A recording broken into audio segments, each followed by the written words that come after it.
Message de Monseigneur Philippe Christori en ce vendredi 4 juin 2021.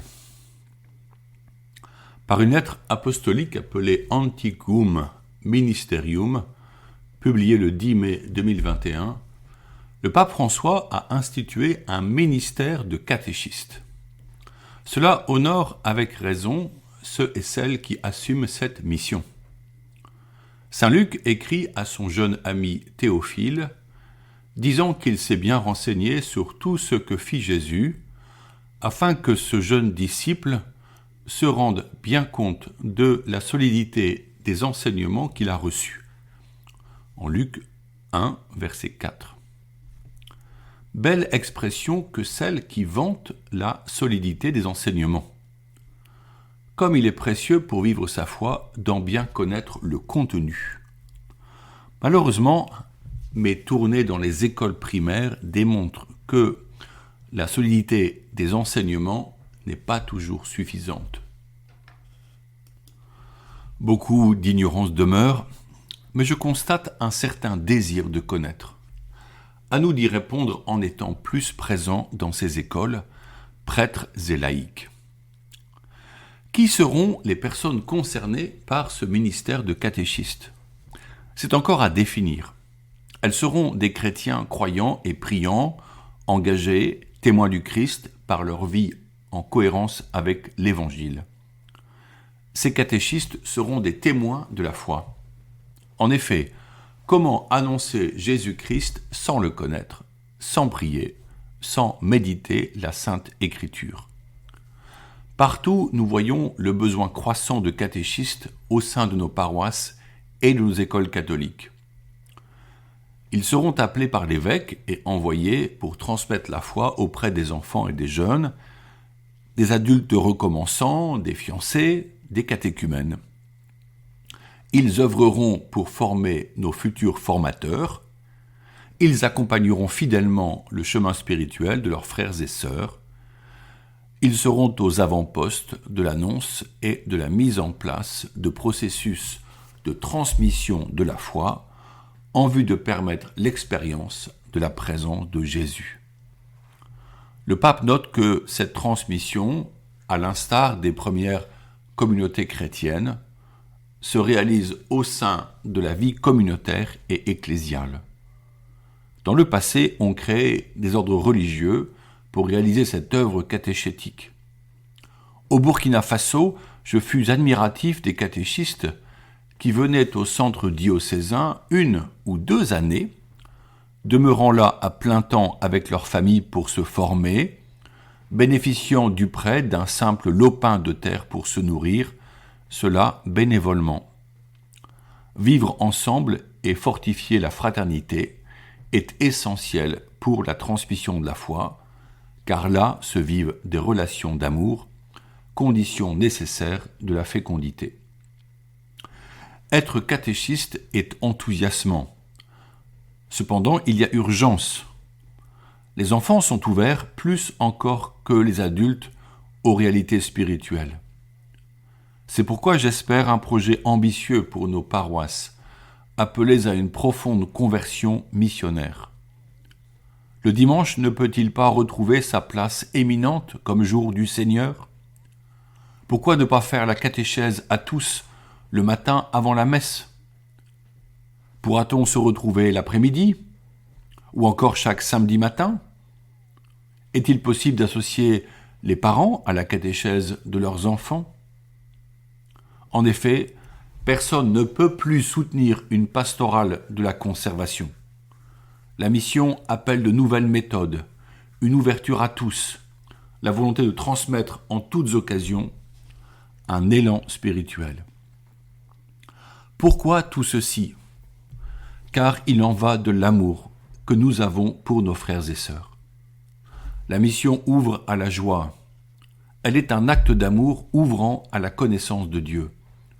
Un chrétien qui n'est pas missionnaire est généralement un chrétien tiède, frileux et peu joyeux.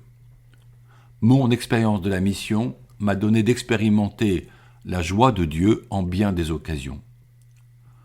Vous voulez, à votre tour, faire l'expérience de la joie ? soyez missionnaires et catéchistes. Dans son chapitre 7 de La joie de l'amour, Amoris Laetitia, le pape parle de la transmission de la foi. Cela commence avec les enfants. Nous savons que les adultes auront des comportements liés aux joies comme aux blessures de leur enfance. Ces dernières auront un réel impact sur la vie des couples. L'enfant doit acquérir des habitus, de bonnes habitudes mises en place tôt. Leur acquisition se fait par la répétition d'actions bonnes et justes, avec le refus de la compromission avec le mal. Ainsi l'enfant grandit dans la vertu et trouve sa liberté dans le service du bien, du vrai et du beau.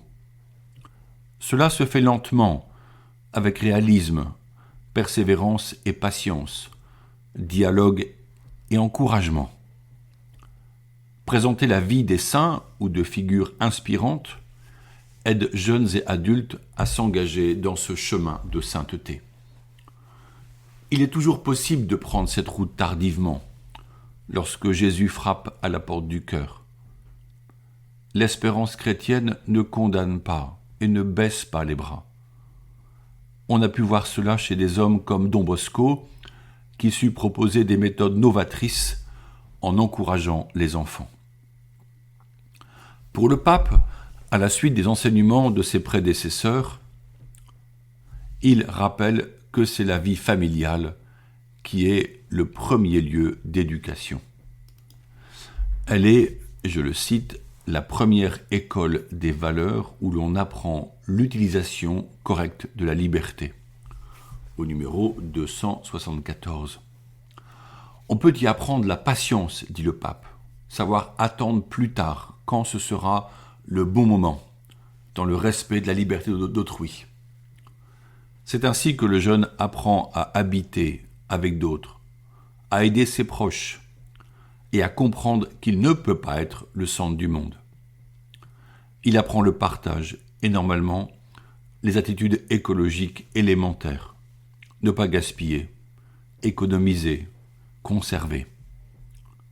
Dans la lumière de l'écologie intégrale, la famille est le lieu d'apprentissage des 4 relations, avec soi, avec les autres, avec la nature et plus que tout avec Dieu. L'être humain a en propre d'être une personne en relation. Pour prévenir les jeunes face au mal et construire leur personnalité dans la liberté, la famille devrait être le lieu de l'éducation sexuelle assumée par les parents.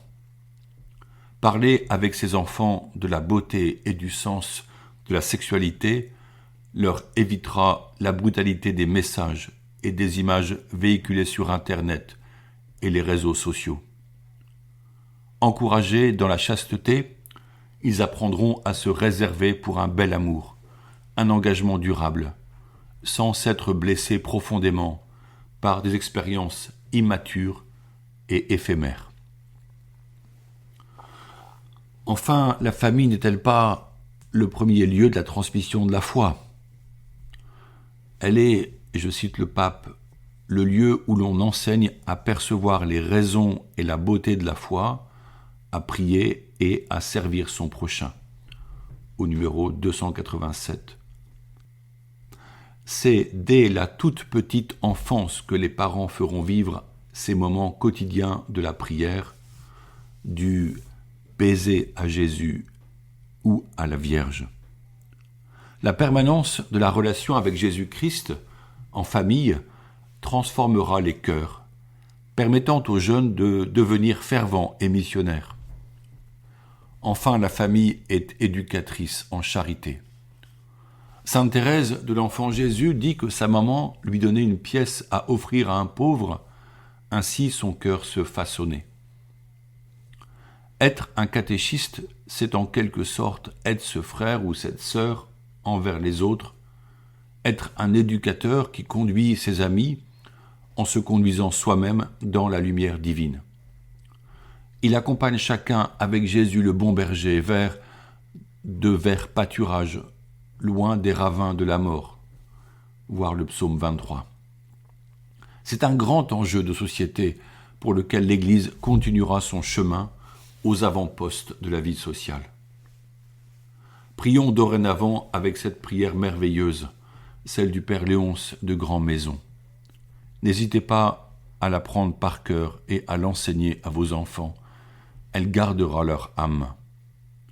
Sainte Marie, Mère de Dieu, gardez-moi un cœur d'enfant, pur et transparent comme une source. Obtenez-moi un cœur simple qui ne savoure pas les tristesses, un cœur magnifique à se donner, tendre à la compassion, un cœur fidèle et généreux qui n'oublie aucun bien et ne tienne rancune d'aucun mal. Faites-moi un cœur doux et humble, aimant sans demander de retour, joyeux de s'effacer dans un autre cœur devant votre divin Fils. Un cœur grand et indomptable qu'aucune ingratitude ne ferme, qu'aucune indifférence ne lasse. Un cœur tourmenté de la gloire de Jésus-Christ, blessé de son amour et dont la plaie ne guérisse qu'au ciel. Amen.